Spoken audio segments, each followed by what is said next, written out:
I sincerely appreciate the opportunity to address myself to the resolution reported by the House Committee on Rules because it is a most important subject.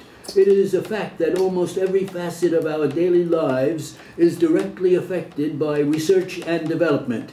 Certainly, within the military establishment, today's research and development will give rise to tomorrow's weapons and will determine our ability to defend ourselves against the hostile forces on this earth, which would destroy us as a nation. I do not rise in opposition to the pending resolution. Rather, I rise to make 2 points. One, in the absence of Chairman Vinson, I wish to outline the major steps which the House Committee on Armed Services has taken to discharge its responsibilities in the field of research and development in the defense establishment. And two, to advise the members for reasons which I will later state that I will support the resolution.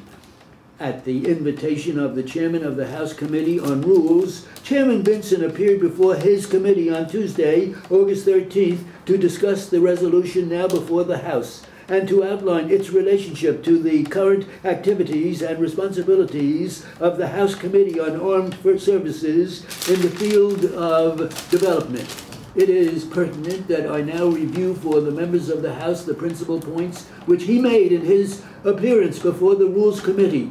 At the present time, the Rules Committee expenditure on research and development program is approximately $14 billion, and that is the approximate figure submitted in the President's budget message for fiscal 1964. Chairman Vinson pointed out that this should not be constrained or construed as an unhealthy development. On the contrary, he said it is undoubtedly the only way in which we can ensure our defense in the future. So our objective must not be one which will unduly hamper and restrict research and development efforts.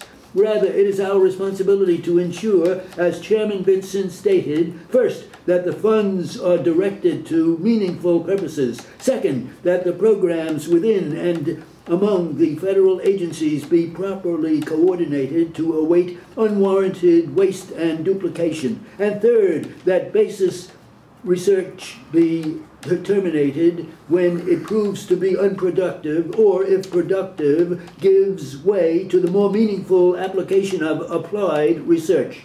I do believe this to be the overriding purpose of the pending resolution, and that is why I would not, in good conscience, oppose it.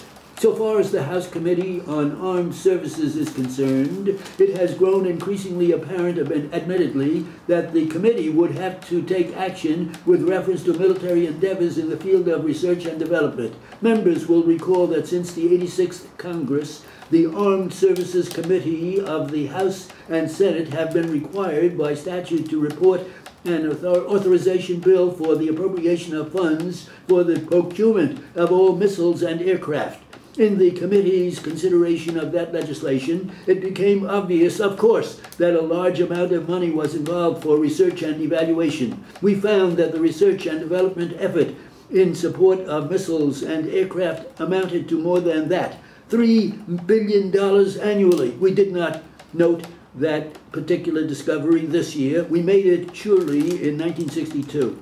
As a consequence, the committee requested congressional authority in the Military Construction Act for fiscal 1963 to require an annual authorization for all research and development funds in support of aircraft and naval vessels. That legislation was then approved by the committee, by the House Rules Committee, by the House, and became public law in April 27, 1962.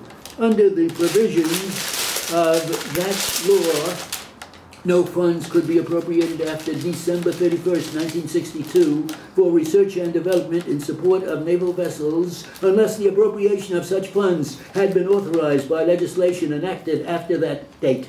In February of this year, when the committee was considering the annual authorization for missiles, ships, and aircraft, we found that the total research and development budget for the defense establishment was more than $7 billion annually. So it was apparent that while we had a statutory responsibility to authorize more than $2 billion of the research and development appropriations, an even greater sum required no similar authorization. Therefore, a decision was reached to do two things. First, to appoint a permanent spending subcommittee to deal with research and development in the defense establishment. Chairman Vinson appointed such a committee on February 13th of this year, naming me as chairman. Secondly, to seek statutory authority which would require an annual authorization for all of the research and development funds of the defense establishment. I shall tell you in a moment what he did.